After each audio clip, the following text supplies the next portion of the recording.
Assalamualaikum warahmatullahi wabarakatuh. Ayah, bunda, dan keluarga hebat dimanapun berada. Kali ini kita akan menjawab pertanyaan dari seorang ibu, bunda 0813 1022 sekian-sekian. Pertanyaan yang disampaikan oleh beliau, ini saya bacakan, sudah dikirim dari admin ke HP saya atau ke nomor saya. Anak saya yang besar kelas 1 SMP, jika sudah pegang HP atau laptop, nonton film anime sampai tidak bosan-bosan, apakah bentuk lain dari kecanduan game? Bagaimana solusinya? Kalau dipanggil sering tidak peduli dan sering tidur larut jika sudah pegang HP atau laptop. Susah dikasih tahu. Bagaimana solusinya, apalagi situasi lockdown lebih mendukung. Sedih saya, nasihat sudah dicuekin. Ini tadi disampaikan oleh salah seorang ibu. Ayah, bunda, dan keluarga hebat dimanapun berada, insya Allah kita akan coba menjawab pertanyaan ini. Dan ini juga mungkin menjadi pertanyaan dari ayah bunda yang lainnya. Ada kasus yang mungkin mirip, kasus yang mungkin bahkan sama begitu ya. Yang pertama yang ingin saya sampaikan, apakah kemudian interaksi atau aktivitas anak kita atau mungkin juga kita sendiri sebagai orang tua ketika berinteraksi dengan HP merupakan bagian dari kecanduan game? Kalau dalam buku saya yang saya tulis dengan istri terkait dengan internet gaming disorder, itu fokus terkait dengan game. Nah, apakah di luar itu tadi aktivitas yang ditanyakan oleh ibu ini, bunda ini, terkait dengan nonton film anime ini, film kartun Jepang ya. Mungkin juga sekarang kalau yang remaja putra ini kelas 1 SMP berarti remaja. Kalau yang remaja putri mungkin sedang tren drama Korea gitu ya. Apakah ini bagian dari kecanduan game? Nah, ayah bunda serta keluarga hebat dimanapun berada, bahwa yang sudah kemudian dimasukkan oleh WHO, Lembaga Kesehatan Dunia yang milik PBB, ini adalah gaming disorder. Jadi WHO memasukkan gaming disorder dalam International Classification Disease ICD yang ke-11. Kemudian dalam American Psychological Association atau APA, ini yang dimasukkan adalah Internet Gaming Disorder, yang dimasukkan dalam DSM, atau kita mengenalnya, para psikolog, psikiater mengenalnya dengan Diagnostic and Statistical Manual of Mental Disorder. Ayah bunda serta keluarga hebat dimanapun berada, jadi yang diklasifikasikan sebagai disorder baik oleh WHO atau APA secara langsung adalah yang terkait dengan gaming disorder, atau kalau di APA tadi adalah internet gaming disorder. Hanya saja ketika kemudian kita berbicara terkait dengan hal yang lain di luar game, pada prinsipnya setiap apapun yang berlebihan, ayah bunda serta keluarga hebat dimanapun berada, apapun yang berlebihan pada prinsipnya adalah tidak baik. Karena ya memang konsep bagaimana kemudian sesuatu yang berlebihan ini tidak baik, apakah kemudian menonton di laptop, menonton di HP, ketika itu sudah berlebihan maka atau tidak terkontrol, maka ini menjadi sesuatu yang tidak baik. Bukan hanya buat anak-anak remaja, bahkan buat dewasa. Nanti kita akan lihat seperti apa konsepnya. Nah, sebelum itu saya ingin kemudian mengingatkan, karena ketika kita membuat buku, saya dan istri membuat buku fokus kepada fenomena yang sedang trending, yaitu internet gaming disorder atau gaming disorder. Kita kuatkan kembali konsepnya terkait dengan internet gaming disorder ini. Ada 3 yang disampaikan. Yang pertama, tanda ya. Tanda ini bisa menjadi acuan bagi kita melihat bagaimana kondisi anak kita, sehingga tidak sedikit-sedikit kemudian kita mengasumsikan anak kita sudah kecanduan game. Bahwa tindakan preventif, waspada ini penting untuk kita lakukan. Tapi ketika kita sedikit-sedikit kemudian menyampaikan atau mengasumsikan anak kita kecanduan game atau tidak begitu ya, ini justru akan menimbulkan perasaan kegalauan bagi orang tua, bagi ayah dan bunda terkait dengan kondisi anaknya. Maka gunakan acuan ini, karena ini juga yang dilakukan atau digunakan oleh WHO terkait dengan tanda-tanda kecanduan game atau internet gaming disorder. Yang pertama adalah tidak dapat mengendalikan keinginan bermain game. Jadi tidak terkontrol. Selalu kemudian bermain game, itulah kemudian tanda yang bisa kita lihat. Yang kedua, lebih memprioritaskan bermain game ketimbang aktivitas yang lainnya. Termasuk bahkan aktivitas-aktivitas yang sifatnya primer ya. Makan, kemudian mohon maaf ke kamar mandi untuk buang air. Ada kasus-kasus ketika kemudian bahkan buang airnya memakai pispot saking sudah tidak bisa dipisahkan dari main game. Dan yang ketiga, tetap bermain game atau tetap melakukan permainan game walaupun telah ada konsekuensi negatif seperti sakit sendi.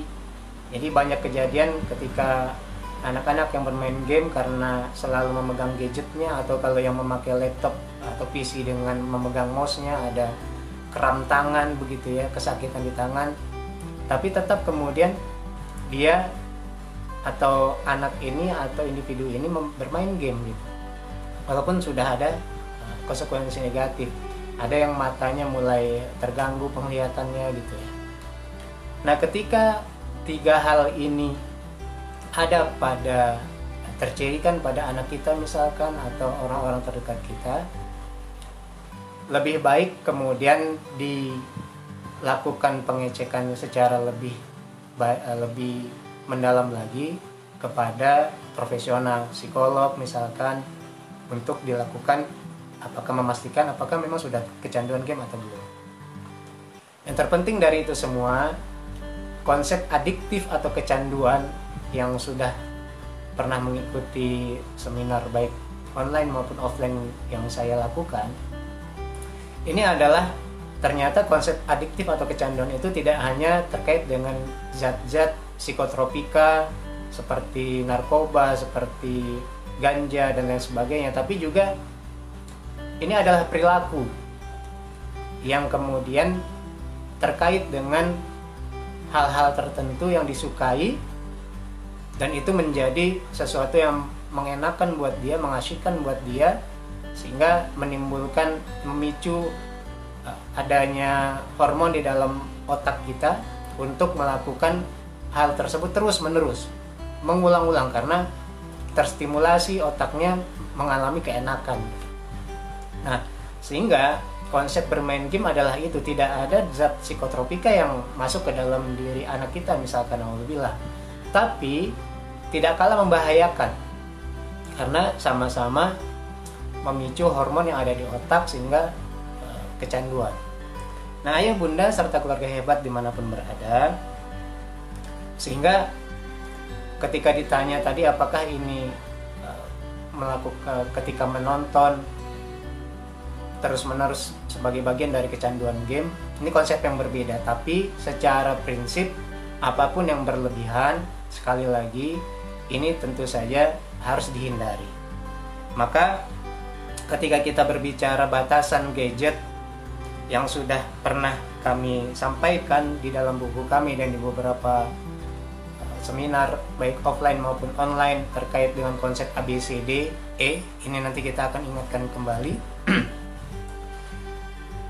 Bisa kita lakukan bukan hanya terkait dengan kecanduan game, tapi bagaimana aktivitas kita, anak-anak kita dengan gadget gitu ya. Jadi konsep ABCDE ini kita lakukan untuk kemudian kita terapkan pada aktivitas dengan gadget, apapun itu gadget, mau laptop, kemudian nanti bisa jadi juga peralatan digital lainnya seperti televisi begitu ya. Dan ini kondisinya kondisi lockdown, kondisi PSBB yang bahkan menurut penelitian memang ada konsep new normal yang bisa jadi nanti berbeda gitu ya, terkait dengan penelitian-penelitian sebelumnya dengan bagaimana kita akan melakukan kehidupan new normal ini nanti ke depan dengan kondisi corona, akibat atau dampak dari corona ini. Nah, kita akan rencanakan ada webinar,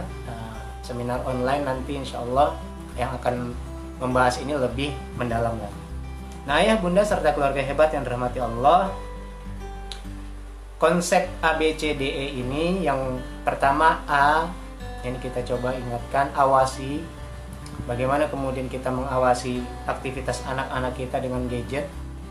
Ini coba untuk kemudian kita lakukan, walaupun ini juga bahkan sudah kita ingatkan, tentu saja kita sebagai orang tua atau kita yang mengawasi anak kita tidak bisa dilakukan 24 jam.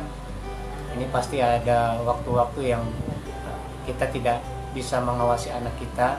Kita bukan CCTV yang 24/7 begitu ya, mengawasi anak-anak kita.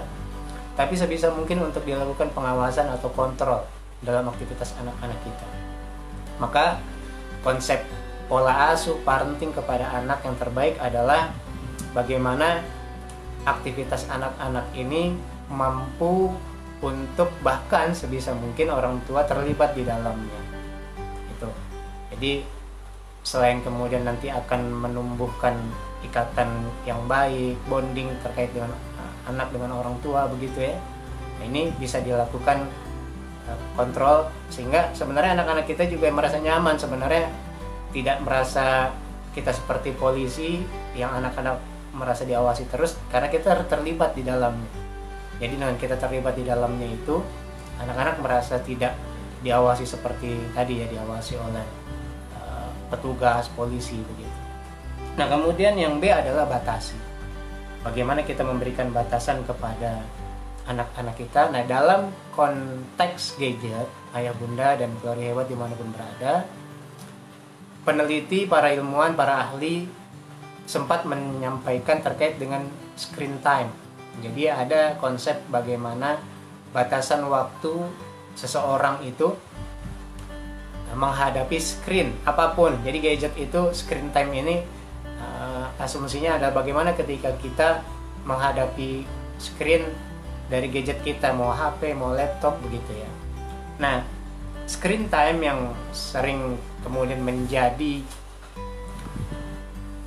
tegangan, menjadi patokan, menjadi parameter bagi sebagian ahli, itu adalah konsep yang ditawarkan oleh American Academy of Pediatrics, AAP, American Academy of Pediatrics. Ini bahkan diterapkan di UK, yang mereka American Academy of Pediatrics ini, AAP ini, memberikan batasan waktu atau screen time interaksi kita terhadap gadget. Yang pertama, buat anak-anak di bawah 2, ini sebetulnya memang rekomendasi, tidak bisa kemudian menjadi sebuah mandatori atau kewajiban begitu ya, karena lagi-lagi ini kaitannya dengan lifestyle. Untuk anak-anak di bawah 2 tahun, rekomendasi dari AAP adalah 0 ya, tidak ada interaksi dengan gadget, dengan screen untuk anak di bawah 2 tahun. Dan kalaupun kemudian ada di bawah 2 tahun, harus secara penting begitu ya, yaitu pengecualian. Jadi diusahakan di bawah 2 tahun itu no screen. Ini yang menjadi masukan dari AAP. Kemudian di atas 2 tahun sampai 12 tahun, ini kalau AAP merekomendasikan dalam 1 hari itu 1 jam. 1 hari 1 jam. Nah, untuk kemudian remaja dan dewasa itu 1 hari 2 jam. 1 hari 2 jam.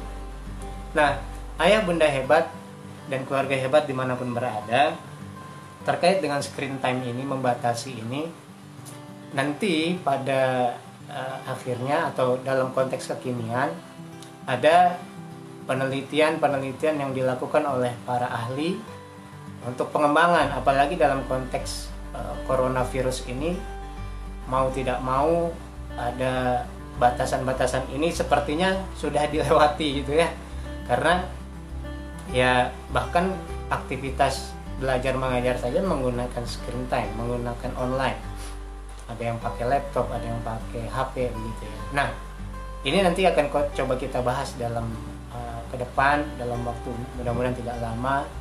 Kita coba sedang setting oleh tim melakukan webinar bagaimana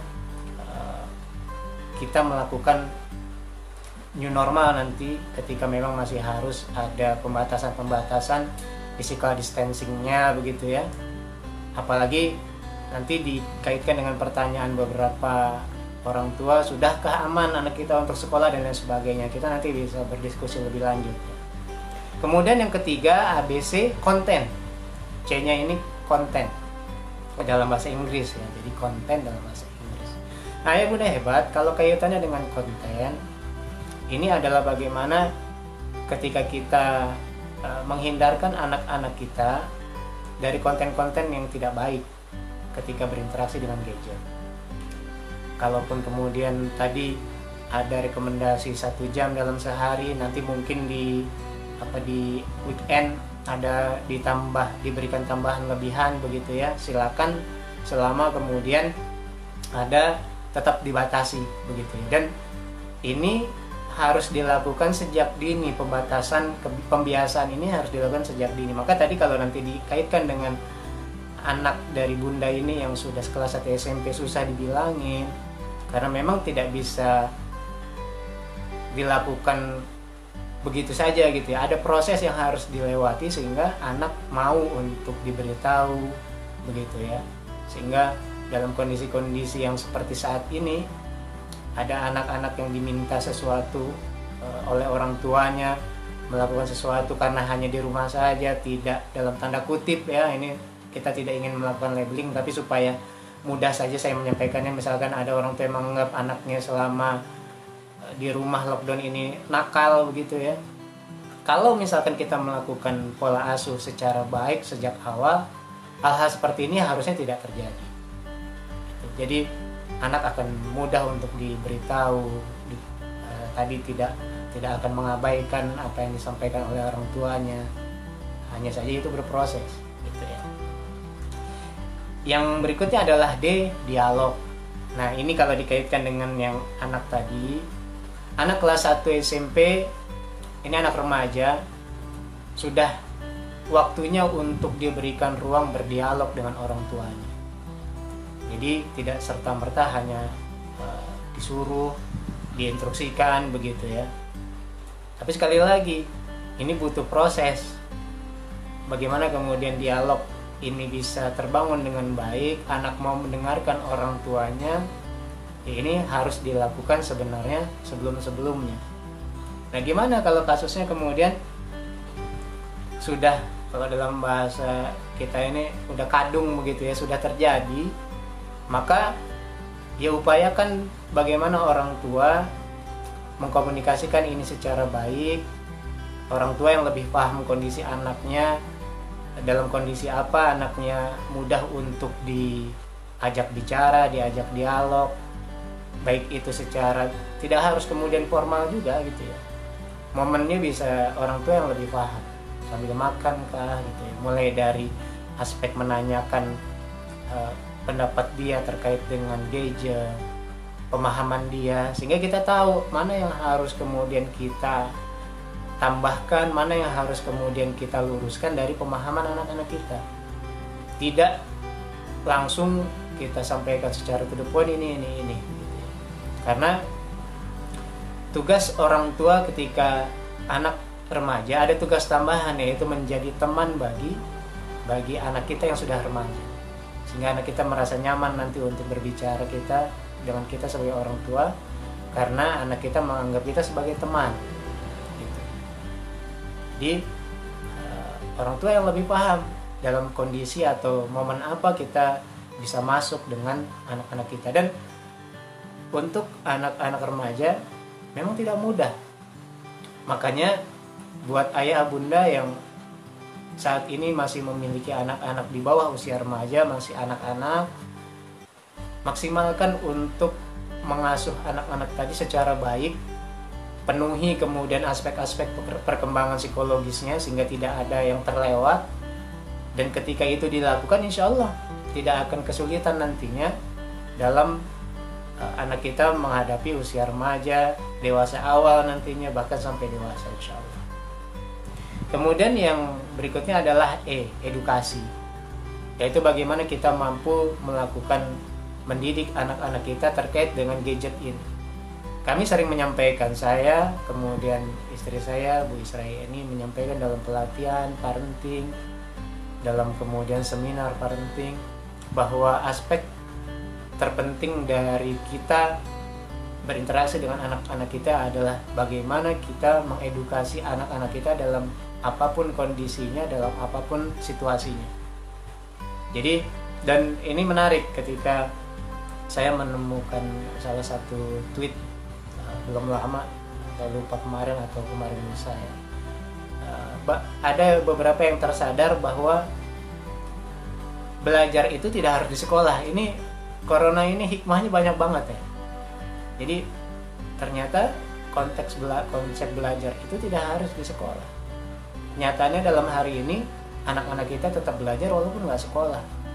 Nah, dalam konteks edukasi pun seperti itu. Bahkan ketika kita berbicara pendidikan anak, maka sejatinya pendidikan anak ini ada di orang tua.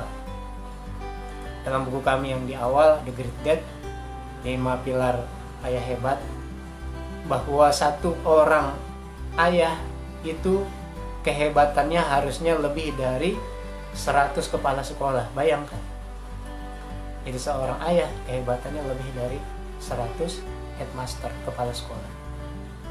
Nah, ayah bunda yang dirahmati Allah, keluarga yang dirahmati Allah Subhanahu wa taala, maka bagaimana solusinya? Solusinya menerapkan konsep atau model ABCDE tadi. Tidak ada kata terlambat insya Allah, tapi mungkin untuk yang sudah terlewat pola asuh sebelum-sebelumnya ya harus lebih bersabar, harus lebih ada effort yang ekstra begitu ya. Sehingga ketika kita melakukan ini ya insya Allah tetap akan ada hasilnya. Sekali lagi kita memahami konsep tidak ada kata terlambat. Walaupun anak dari bunda ini udah kelas 1 SMP, masih ada waktu. Dan dalam pengalaman kami menangani kasus-kasus anak-anak, insya Allah lebih banyak pada aspek bagaimana kita mau bersabar sebagai orang tua untuk kemudian mendidik anak-anaknya. Dan bagaimana dengan kondisi atau situasi lockdown yang saat ini yang lebih mendukung, ya betul ya. Jadi secara sekilas ayah bunda, kalau kita melihat kondisi lockdown ini, khususnya bagi mohon maaf ya orang tua yang memang terbiasa tidak beraktivitas dengan anak-anaknya sejak pagi karena terpisah dengan aktivitas kepentingan orang tuanya kerja, anaknya sekolah, sehingga dihadapkan momen seperti ini seperti kaget gitu ya, seperti tidak punya katakanlah dia tidak bisa mempersiapkan lebih baik lagi begitu, tidak ada persiapan yang matang. Nah, sehingga buat orang tua yang seperti ini, kami sering menyampaikan gali kreativitas, bahwa kondisi lockdown ini tidak mesti dijawab aktivitas anak-anak kita, khususnya yang masih anak-anak, dengan hanya beralih dari TV ke laptop, dari laptop kemudian ke HP begitu ya. Masih banyak aktivitas yang bisa dikembangkan ketika orang tua kita sebagai orang tua kreatif, mencarikan aktivitas, mencoba untuk menjadwalkan aktivitas-aktivitas yang positif kepada anak-anak kita. Termasuk misalkan sebagai contoh kecil, kita tetap diingatkan dalam kondisi seperti ini harus olahraga di luar rumah, di teras bisa kita lakukan, atau kalau misalkan yang di komplek, biasanya kalau yang di perumahan di komplek itu masih sangat-sangat kondusif untuk kita melakukan olahraga di seputaran komplek kita karena relatif terjaga begitu ya. Pun bukan berarti yang perumahannya di perkampungan kalah ide atau tidak memiliki kreativitas dibandingkan dengan orang tua yang lain. Kuncinya pada kreativitas. Termasuk adalah kalaupun misalkan kita tidak memiliki aktivitas yang sifatnya fisik begitu ya, ya kita alihkan kepada misalkan bagaimana gadget ini menjadi pembuka wawasan buat kita. Saya belum lama kemudian mencoba menerapkan bagaimana kita menggunakan aplikasi Google Earth. Ini kita mencoba mendatangi situs-situs dunia yang terkenal gitu ya. Jadi kita kenalkan kepada anak-anak kita misalkan Ka'bah yang kemudian belum pernah ke sana, kita tunjukkan ada videonya, live-nya, ini loh Ka'bah, kemudian Menara Eiffel, inilah Menara Eiffel begitu. Menarik buat anak-anak. Tadi kontennya masuk begitu. Sehingga kalaupun kemudian ada penambahan durasi dari screen time tadi adalah durasi yang positif. Sekali lagi nanti kita akan membahas ini lebih kaitannya dengan screen time, membahas lebih dalam webinar di kesempatan berikutnya. Nah, sehingga ya Bunda Hebat, yang tidak kalah penting terakhir yang ingin saya sampaikan adalah bagaimana sedih saya nasihat sudah dicuekin begitu ya. Nah, kalau kemudian sudah ada aspek ignoring dari anak kita, tidak memperhatikan masukan-masukan dari kita, saran saya sebagai orang tua, lakukan introspeksi. Ada kendala apa atau ada masalah apa sampai kemudian anak tidak mendengarkan bagaimana kita memberikan nasihat kepada anak-anak kita. Bisa di sana mungkin lebih banyak, bisa jadi ya, ini kan kita harus melihat lebih jauh lagi, tapi asumsi-asumsi yang ada misalkan ternyata bukannya informasi yang lebih banyak kita sampaikan, tapi marah-marahnya misalkan dari kita sebagai orang tua kepada anak, lebih banyak mohon maaf labelingnya kita kepada anak, belum kita upayakan ikhtiarkan secara maksimal pola asuh yang baik, tapi misalkan kita sudah menyampaikan kamu susah dibilangin sih gitu, hal-hal yang kemudian dalam bahasa kita labeling yang ini seharusnya tidak boleh terjadi atau tidak boleh kita sampaikan, kita ungkapkan kepada anak-anak kita, betapapun sulitnya gitu. Betapapun sulitnya, karena dalam konsep yang kita yang beragama Islam, yang Muslim, ini menjadi penting untuk memahami setiap perkataan orang tua adalah doa bagi anaknya. Maka introspeksi, ada kendala apa sampai anak kita merasa tidak nyaman untuk misalkan berbicara dengan kita, berdialog dengan kita. Dan ini mohon maaf ayah bunda dan keluarga hebat dimanapun yang menyaksikan siaran ini, yang banyak kemudian kita tangani, kita kemudian bantu, pada kenyataannya adalah orang tua merasa anaknya bermasalah, tapi tidak sedikit ternyata yang sebenarnya orang tuanya juga bermasalah ketika kita dalam, baik dalam masalah pola asuhnya, utamanya itu termasuk komunikasi kepada anak. Dan yang tidak kalah penting, mohon maaf, ini menjadi introspeksi buat kita semuanya, adalah aspek bagaimana orang tua menjadi role model bagi anak-anak. Jadi bagaimana kita mau menerapkan screen time bagi anak kita kalau orang tua sendiri tidak menerapkan hal yang sama. Tadi lebih banyak seharusnya dalam kondisi lockdown seperti ini orang tua terlibat dalam aktivitas anak, sehingga secara tidak langsung selain juga anak kita terkontrol, kita juga lepas dari gadget juga, anak kita juga lepas dari gadget. Dan disitulah kemudian menjadi family time, menjadi saat bonding dengan keluarga kita begitu. Yang ini sayangnya kita sebagai orang tua seringkali menempatkan posisi kita dalam posisi yang berwenang begitu ya, posisi yang mengontrol, sehingga lupa bahwa ada aspek role model yang dilihat oleh anak kita, oleh khususnya remaja ini. Ayah bunda kan sudah bisa ngejawab, dia sudah bisa, kemudian memang enak kalau misalkan kita menerapkan aspek screen time kepada anak kita yang remaja, tapi dibalas gitu ya. Bapak sendiri, ibu sendiri lihat HP terus. Nah ini kalau kemudian sampai ada jawaban-jawab seperti itu, ya nggak usah marah juga gitu.